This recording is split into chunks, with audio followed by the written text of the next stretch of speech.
যেই সরকারকে আমরা ক্ষমতায় বসিয়েছি, যেই সরকারকে আমাদের রক্তের উপর দিয়ে ক্ষমতায় বসিয়েছি, সেই সরকার কেন এখনো উসমান হাদির বিচার করে না আমাদের বুঝে আসে না। আল্লাহ, এই সরকারের প্রত্যেকটা মন্ত্রী, প্রধানমন্ত্রী তারেক রহমানকে সেই বুঝটা দিয়ে দাও আল্লাহ।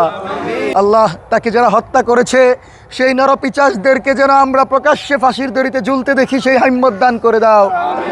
যেই শহীদ শরীফ উসমান হাদি পবিত্র করেছে, সেই ঢাকা বিশ্ববিদ্যালয়ের হল থেকে শুরু করে বিভিন্ন ইনস্টিটিউশন যেন শহীদ শরীফ উসমান হাদির নামে হয় আল্লাহ, সেই হিম্মত, সেই দক্ষতা এবং সেই তৌফিক তুমি এই সরকারকে নেওয়ার তৌফিক দান করে দাও আল্লাহ। ইয়া রাব্বাল আলামিন। এই মাটিতে শুয়ে আছে ক্ষণজন্মা বিপ্লবী শহীদ শরীফ উসমান হাদি, যিনি বাংলাদেশের জনগণকে আজাদির আন্দোলনের শিক্ষা দিয়েছিলেন, যিনি বাংলাদেশের জনগণকে গুম খুনের বিরুদ্ধে কীভাবে লড়তে হয় সেই শিক্ষা দিয়েছিলেন। আজকে সেই বিপ্লবী আমাদের মাঝে নাই আল্লাহ। আল্লাহ, তুমি সেই বিপ্লবীকে জান্নাতুল ফিরদাউসের সর্বোচ্চ মাকাম দান করে দাও আল্লাহ। শহীদ শরীফ উসমান হাদির যে বাক্য ছিল, যে সততা দিয়ে পৃথিবীর কেউ আমাদেরকে মোকাবেলা করতে পারবে না, সেই সততা ধারণ করে যেন আমরা লড়াই করতে পারি সেই তৌফিক দান করে দাও আল্লাহ।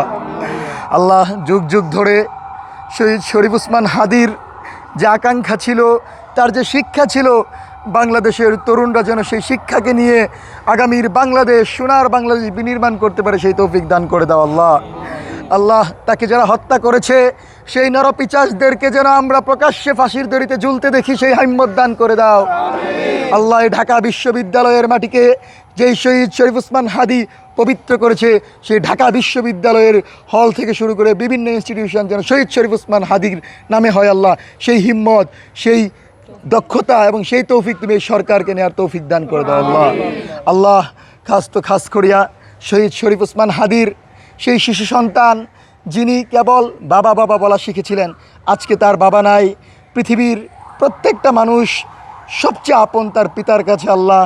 সে জানে তার পিতা না থাকায় সে কত অসহায়। সেই মাসুম, সেই বাচ্চাকে আল্লাহ তুমি আগামীর বাংলাদেশের প্রধানমন্ত্রী হিসেবে তুমি কবুল করে নাও। আমরা মনে করি আল্লাহ, এই উসমান হাদির রক্ত থেকে আগামীর বাংলাদেশের নেতৃত্ব তৈরি হবে। আমরা মনে করি এই উসমান হাদির শিক্ষা থেকে আগামীর বাংলাদেশ ভারতীয় আধিপত্যবাদ থেকে মুক্ত হবে আল্লাহ। তুমি আমাদের প্রত্যেককে সেই উসমান হাদির আকাঙ্ক্ষা ধারণ করার তৌফিক দান করে দাও আল্লাহ। খাস করি আল্লাহ, যেই লড়াই আমরা শুরু করেছি, আমাদের জনসংখ্যা নাই, আমাদের কোনো যোগ্যতা নাই, আমাদের শুধু আছে ঈমান আর আছে দেশপ্রেম। এই দেশপ্রেমকে তুমি কবুল করে নাও আল্লাহ।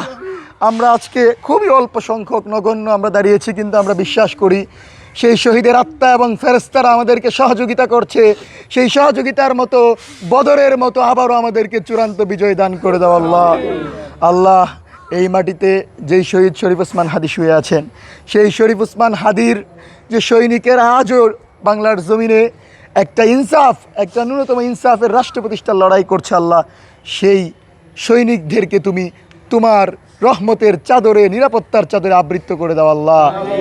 আল্লাহ, যেই সরকারকে আমরা ক্ষমতায় বসিয়েছি, যেই সরকারকে আমাদের রক্তের উপর দিয়ে ক্ষমতায় বসিয়েছি, সেই সরকার কেন এখনো উসমান হাদির বিচার করে না আমাদের বুঝে আসে না আল্লাহ। এই সরকারের প্রত্যেকটা মন্ত্রী, প্রধানমন্ত্রী তারেক রহমানকে সেই বুঝটা দিয়ে দাও আল্লাহ। আল্লাহ, আমরা এটা বিশ্বাস করি, উসমান হাদির হত্যাকাণ্ডের বিচার ছাড়া এই বাংলাদেশে কোনোভাবেই স্বাধীন, সার্বভৌম, ইনসাফের বাংলাদেশ প্রতিষ্ঠিত হওয়া সম্ভব না আল্লাহ। সেজন্য শহীদ প্রেসিডেন্ট জিয়াউর রহমান থেকে শুরু করে আজকে হাদি পর্যন্ত যাদেরকে আওয়ামী লীগ, গুন্ডা বাহিনী এবং ভারতীয় গোয়েন্দা সংস্থা হত্যা করেছে, এদের প্রত্যেককে তুমি দ্রুত সময়ের ভিতর বিচারের মুখোমুখিকে সর্বোচ্চ শাস্তি নিশ্চিত করো আল্লাহ।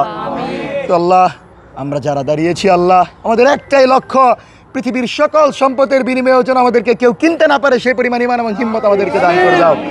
এবং যেখানে সবাই চরম অসৎ, যেখানে সবাই চরম সম্পদের লোভে বিভোর, সেখানে যেন একমাত্র বাংলাদেশকে ভালোবেসে আল্লাহ তোমার সন্তুষ্টি অর্জন করে আল্লাহকে এই মাটিকে আমরা স্বাধীন করতে পারি সেই তৌফিক দান করে দাও।